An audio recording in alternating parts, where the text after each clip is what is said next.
ಪಟ್ಟಣದ ಬಸ್ ನಿಲ್ದಾಣದ ಎದುರಿಗಿರುವ Manappuram gold loan ಶಾಖೆಯಲ್ಲಿ ಮಂಗಳವಾರ ಬೆಳಗ್ಗೆ ದಿಢೀರ್ ಬೆಂಕಿ ಕಾಣಿಸಿಕೊಂಡು ಕಚೇರಿಯಲ್ಲಿದ್ದ ಕಂಪ್ಯೂಟರ್ ಸೇರಿದಂತೆ ಇತರೆ ವಸ್ತುಗಳು ಬೆಂಕಿಗೆ ಆಹುತಿಯಾಗಿರುವ ಘಟನೆ ನಡೆದಿದೆ. ಮಂಗಳವಾರ ಬೆಳಗ್ಗೆ ಸುಮಾರು 9 ಗಂಟೆಯ ವೇಳೆಗೆ ಕಚೇರಿಯಿಂದ ದಟ್ಟ ಹೊಗೆ ಹೊರಬರುತ್ತಿರುವುದನ್ನು ಕಂಡ ಸ್ಥಳೀಯರು ತಕ್ಷಣ ಪೊಲೀಸರು ಹಾಗೂ ಅಗ್ನಿಶಾಮಕ ದಳದ ಸಿಬ್ಬಂದಿಗೆ ಮಾಹಿತಿ ನೀಡಿದ್ದಾರೆ. ಪ್ರಾಥಮಿಕ ತನಿಖೆಯಂತೆ ವಿದ್ಯುತ್ ಶಾರ್ಟ್ ಸರ್ಕ್ಯೂಟ್ನಿಂದ ಈ ಅವಘಡ ಸಂಭವಿಸಿರಬಹುದು ಎಂದು ಶಂಕಿಸಲಾಗಿದೆ.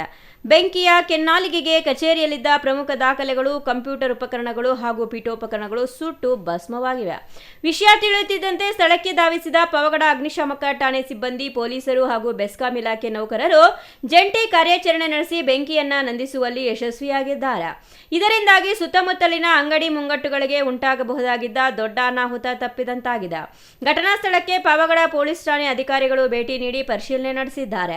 ಘಟನೆಗೆ ಸಂಬಂಧಿಸಿ ಪ್ರಕರಣ ದಾಖಲಿಸಿಕೊಂಡಿದ್ದು, ಅವಘಡಕ್ಕೆ ನಿಖರ ಕಾರಣ ಹಾಗೂ ಆಗಿರುವ ಆಸ್ತಿಪಾಸ್ತಿ ನಷ್ಟದ ಕುರಿತು ಪೊಲೀಸರು ತನಿಖೆ ಕೈಗೊಂಡಿದ್ದಾರೆ.